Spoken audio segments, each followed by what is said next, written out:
ગુજરાતમાં ડબલ એન્જિનની સરકાર છે. દેશના વડાપ્રધાન ગુજરાતના છે, દેશના ગૃહમંત્રી ગુજરાતમાં છે, પણ દેશમાં સરહદો પરથી ડ્રગ્સ ઘૂસી જાય તો એની માહિતી નથી મળતી.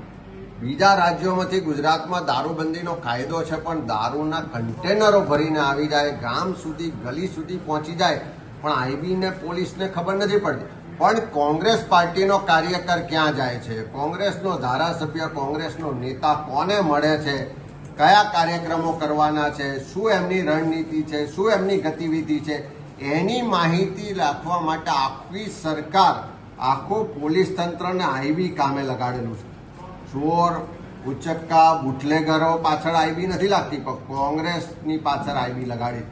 તમે આજે જોઈ શકો છો કે મહેસાણા ખાતે ઉત્તર ગુજરાતના અમારા જિલ્લાઓની સમીક્ષા બેઠક છે. વરિષ્ઠ આગેવાનો હાજર છે, બધા જ જિલ્લાના છે.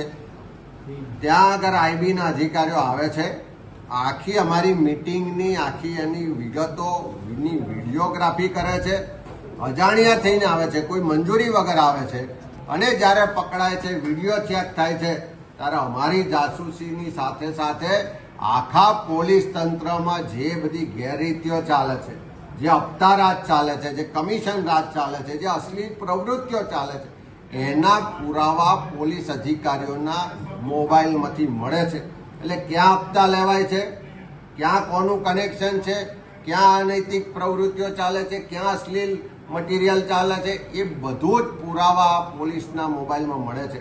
એટલે મારી તો રાજ્યના મુખ્યમંત્રી, ગૃહમંત્રીને કહેવું છે કે આ કોંગ્રેસની જાસૂસી કરવાનું છોડો. આ કોંગ્રેસને તમારા આવા જાસૂસીથી કોઈ ડરાવા ધમકાવવાની વાત છોડો.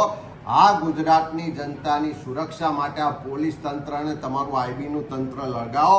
ગુજરાતમાં દારૂ ડ્રગ્સ ના આવે, યુવા પેઢી બરબાદ ના થાય, ગુજરાતમાં ગુનાખોરી ના થાય, એના માટે તમારી આ વ્યવસ્થાને લગાડો, નહીં કે કોંગ્રેસની જાસૂસી માટે.